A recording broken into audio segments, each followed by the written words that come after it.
লঙ্কা টি10-এ সাকিব ঠিক এই জায়গাটায় দাঁড়িয়ে ফিল্ডিং করতেন, কখনো এখানে কখনো আর একটু সামনে, এবং ফিল্ডিংয়ের সময় সবসময় বোলিং শ্যাডো করতেন।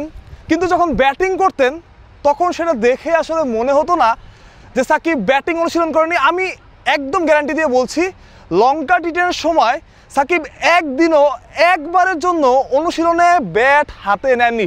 শুধু এখন এই সব জায়গায় ফিল্ডিংয়ে দাঁড়াতেন যাতে বল খুব বেশি না আসে, বোলিং শ্যাডো করতেন, ব্যাটিং করতেন, রান করতেন 200 স্ট্রাইক রেটে, 250 স্ট্রাইক রেটে, 300 স্ট্রাইক রেটে। শুধুমাত্র তার মনোযোগ ছিল বোলিংয়ে, কারণ তখন তিনি বোলিংয়ে নিষেধাজ্ঞা পেয়েছিলেন, বোলিংটা করতে পারছিলেন না বা করতে পারতেন না। সেই নিষেধাজ্ঞা কাটাতে সাকিবের যা করা দরকার, এই মাঠে এই ক্যান্ডিতে সাকিবের উত্থানের সাক্ষী আমি, ওই সময়টায় সাকিবের লড়াইয়ের সাক্ষী আমি।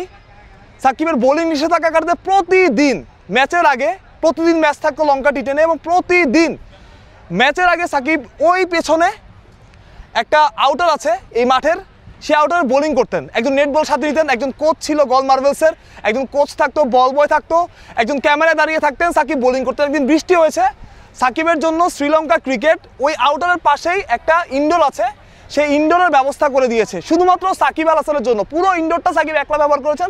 আমরা বাইরে বসেছিলাম, বাইরে বসে বসে দেখেছি সাকিবের সেই লড়াইটা।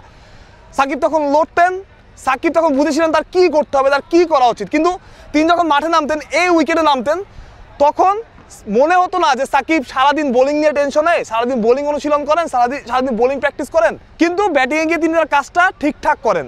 একজন ক্রিকেটারের কাজটা সেই রকমই হওয়া উচিত যেমন সাকিব করতেন, নিজের কাজটা বোঝা। বাংলাদেশের ক্রিকেটার হয়তো নিজের কাজটা বোঝেন না, সাকিব বোলিং নিষেধাজ্ঞা থেকে অনেক দিন ধরেই ফিরেছেন।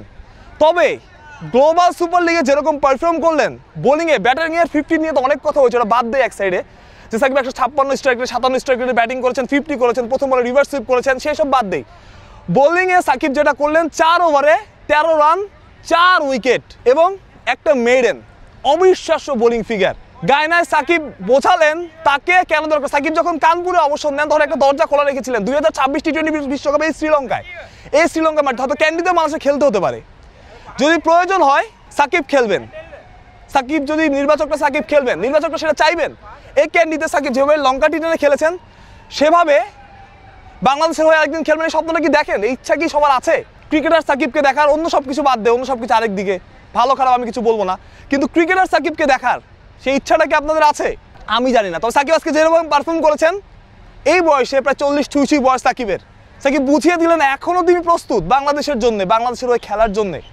অন্তত দেশের বাইরেও যদি সুযোগ করে দেওয়া যায় তাতে মন্দ কি? সেই দরজাটা তো খোলা ছিল। সাকিব তো পাকিস্তানেও খেলেছেন এর মধ্যেই, আমি যদি ভুল না করে থাকি।